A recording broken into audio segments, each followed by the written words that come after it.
बंधनाचा अर्थ म्हणजे कोणाच्या तरी कैदेत असणं किंवा कोणाच्या तरी बंधनात असणं असा सरळ सरळ अर्थ लावला जातो आणि म्हणूनच बंधन या विषयावर कोणीही लक्ष देत नाही. पण आज या व्हिडिओमधून मी तुम्हाला अशी रहस्य सांगणार आहे की बंधन म्हणजे फक्त कैदेत नसणं किंवा जेलमध्ये नसणं, तर तांत्रिक प्रकारामध्ये सुद्धा बंधन हा फारच शक्तिशाली आणि खतरनाक असा प्रयोग आहे. तुम्हाला जाणून घ्यायचं आहे की बंधन म्हणजे नेमकं काय, बंधन कसं करतात आणि बंधन केल्यावर त्या व्यक्तीच्या आयुष्याचा नाश कसा होतो. तर आजचा हा व्हिडिओ शेवटपर्यंत पहा, तुम्हाला ह्या सगळ्या प्रश्नांची उत्तरं मिळून जातील. चला तर मग व्हिडिओला आता सुरुवात करू. पहिला प्रश्न, बंधन म्हणजे नेमकं काय? तर बंधन म्हणजे एखाद्या व्यक्तीची प्रगती बघताना जेव्हा एखाद्या व्यक्तीला त्रास होतो किंवा जेव्हा तो व्यक्ती जळतो आणि मग त्या वेळेला त्या कुटुंबाचा पूर्णपणे नाश करण्यासाठी किंवा तिची अधोगती करण्यासाठी जे तांत्रिक क्रिया करतात त्यांना कंट्रोलमध्ये ठेवण्यासाठी जो प्रकार करतात तो प्रकार म्हणजे बंधन. बंधन कसं करतात? आता बंधन करण्याचे अनेक प्रकार आहेत.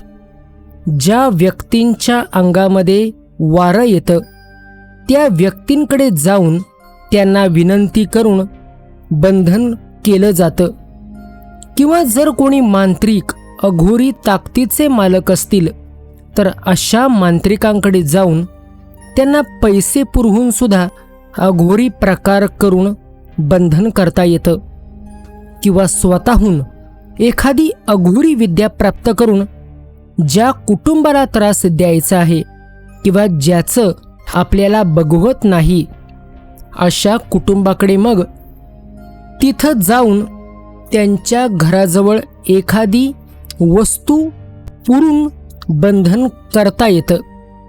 बंधन करण्याचे अनेक प्रकार आहेत. बंधन कोणत्या ना कोणत्या मार्गाने केलं जातं आणि हे बंधन सहजासहजी उलगडणं किंवा या बंधनाचा उलगडा करणं फार कठीण असतं. ज्या शक्ती सिद्ध केल्या जातात किंवा जे सात्विक शक्तींचे मालक असतात, ज्यांची पाळणूक खूप कडक असते, अशा व्यक्तींनाच बंधन समजतं आणि त्यांच्याकडूनच बंधन निघू शकतं. कारण बंधनाशी खेळण्याचा प्रकार म्हणजे स्वतःला सुद्धा इजा करण्यासारखा प्रकार आहे. या बंधनाला तोडणं आणि या बंधनातनं बाहेर पडणं हे करत असताना आपल्याला सुद्धा त्याचा त्रास होतो. आणि म्हणूनच जे खऱ्या ताकदीचे मालक आहेत किंवा जे सत्याच्या वाटेवरनं चालणारे देवऋषी आहेत, ते सुद्धा स्वतःला रक्षण केल्याशिवाय म्हणजेच स्वतःला प्रोटेक्शन दिल्याशिवाय, कौल लावल्याशिवाय या आगीत सहजासहजी उडी टाकत नाहीत. अशी अनेक ठिकाणं आहेत जिथं बंधनाचा प्रकार सर्रासपणे चालतो.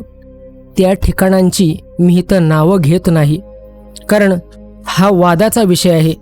मग आमचाच प्रदेश का, आमचंच गाव का, असे बऱ्याच जणांचे प्रश्न मला अनेकदा आलेले आहेत. म्हणून त्या ठिकाणांची नावं घेणं इथं सोयीस्कर नाही. करणी करणाऱ्या व्यक्ती अगोदर तंत्र आणि मंत्र यांचा वापर करण्यापूर्वी किंवा त्यांचा वापर करत असताना अनेकदा बंधन करूनच हा प्रकार करतात. बंधन केल्यानंतर एखाद्या कुटुंबाचा आणि त्याच्या आयुष्याचा कसा नाश होतो ते आता तुम्हाला सांगतो. बघा, बंधन केल्यानंतर त्याचा परिणाम पडायला किंवा ती तंत्रक्रिया आपलं काम करायला थोडासा वेळ घेते. कारण कोणतीही तंत्रक्रिया ही हवेच्या माध्यमातून आणि मंत्राच्या माध्यमातून त्या व्यक्तींपर्यंत पोहोचण्यासाठी काही वेळ लागतो आणि एकदा का त्या शक्तीने त्या माणसाच्या घरात प्रवेश केला की मग संकटांचा सामना तिथं तयार करण्याची हिम्मत करावीच लागते. आणि एकदा का संकट निर्माण व्हायला सुरुवात झाली की अनेक छोटी मोठी संकट आणि त्यानंतर मोठी संकट त्या घरात यायला सुरुवात होते. या संकटांचा सामना करताना अनेकदा जीवही जातात. अशा वेळेला त्या कुटुंबातल्या व्यक्तींचं एकतर डोकंही चालत नाही, कारण प्रत्येक मनुष्याच्या 7ही चक्रांवर बंधन घालून त्यांना बांधून त्याच्या 10 दिशा बांधून त्यांची बुद्धीसुद्धा बांधली जाते. आणि म्हणूनच हा या प्रकारातला सगळ्यात घाणेरडा आणि नीच प्रकार आहे. आणि जे बंधन करतात त्या व्यक्तींचा सुद्धा मृत्यू हा अनैसर्गिक पद्धतीनं होतो, तो सुद्धा सडून मरतो. आणि याची अनेक उदाहरणं आम्ही आमच्या डोळ्यांनी सुद्धा बघितलेली आहेत. ह्यांचा नाश असाच झाला पाहिजे, कारण ह्यांच्या जळण्यामुळे ह्यांना इतरांची प्रगती पाहवत नसल्यामुळं हे निर्दोष कुटुंबांचा नाश करतात. आणि म्हणून बंधन जर कोणावर केलं असेल तर त्याला ताबडतोब थांबवलं पाहिजे. आज या व्हिडिओच्या माध्यमातून तुम्हाला एक सांगायचं आहे की कोणावरही जळू नका, कारण तुम्हाला जर त्याची प्रगती पाहवत नसेल तर त्याच्याशी संपर्क तोडून टाका. तुम्ही तुमचं काम करा. मनुष्याची जातच अशी आहे की एक मनुष्य दुसऱ्या मनुष्याच्या प्रगतीवर जळतो. जो यशस्वी आहे तो त्याच्या मेहनतीच्या कष्टाच्यामुळं यशस्वी आहे आणि म्हणूनच आज त्या शिखरावर तो पोचलेला आहे. पण जी अयशस्वी असतात किंवा जी जळणारी असतात त्यांना एखाद्याचं यश बघवत नसल्यामुळे मग ती अशा तांत्रिक मार्गाच्या नादी लागतात.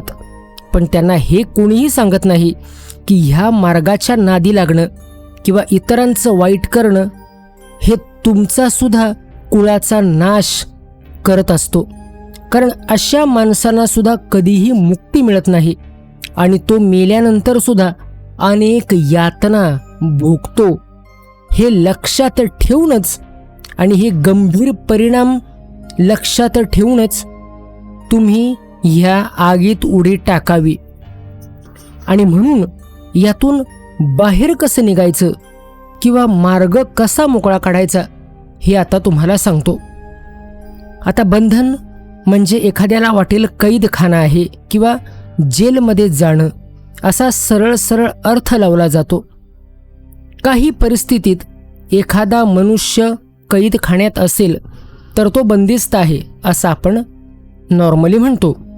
पण तांत्रिक प्रकार करून त्याच्या शरीराला आणि त्याच्या सर्व दिशांना बांधून टाकणं हे बंधन असतं. आणि काही वेळेला जन्मकुंडलीमध्ये सुद्धा बंधनाचा योग कधी कधी येतो. हा फार दुर्मिळ योग असतो. सगळ्यांच्याच जन्मकुंडलीमध्ये बंधन योग नसतो.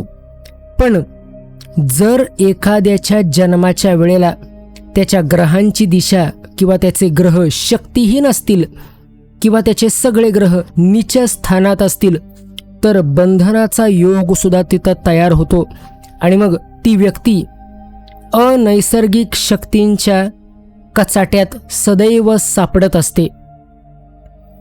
अशा व्यक्तींच्या 7ही चक्रांना कितीही मोकळं केलं तरी त्याला आयुष्यभर यशासाठी धडपडावं लागतं.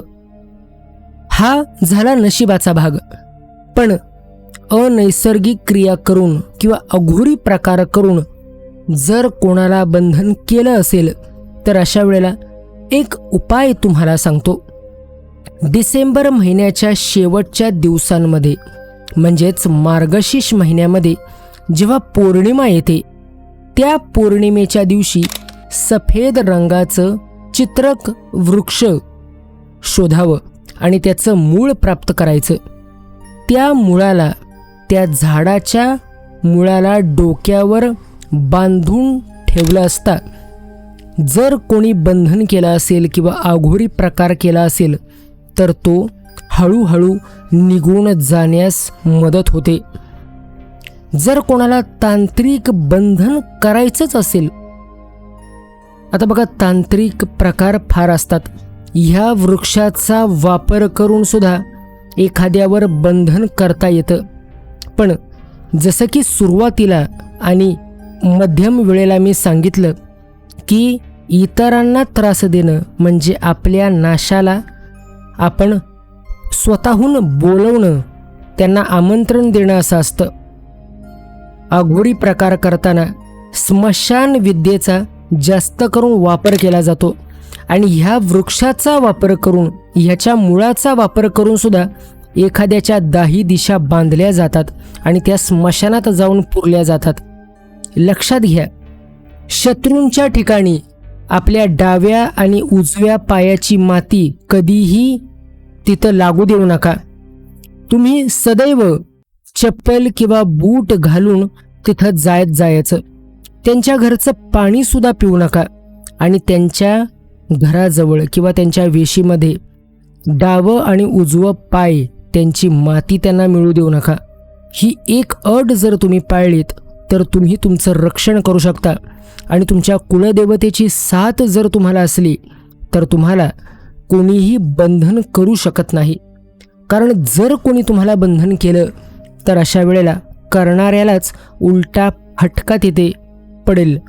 बंधन म्हणजे नेमकं काय, बंधन कसं करतात आणि बंधनातून कसं बाहेर पडायचं, हे संपूर्ण सविस्तर मार्गदर्शन तुम्हाला ह्या व्हिडिओमध्ये मी सांगितलं. कोणतीही स्त्री किंवा कोणताही पुरुष ही विधी करू शकतात. चित्रामध्ये, व्हिडिओमध्ये तुम्हाला त्या वृक्षाचं मूळ आणि ते वृक्ष कसं दिसतं हे दाखवलेलं आहे. आजूबाजूला कुठे मिळालं तर तुम्ही अवश्य घ्या आणि त्याचा प्रयोग करून पहा. अडचणीच्या दिवसांमध्ये या वस्तूंचा वापर करू नये. ह्या सगळ्या दैवी शक्तीनं भरलेल्या सिद्ध वनस्पती आहेत, त्यामुळे ह्यांचा वापर सात्विक चांगल्या कामांसाठीच करावा. श्री गुरुदेव दत्त.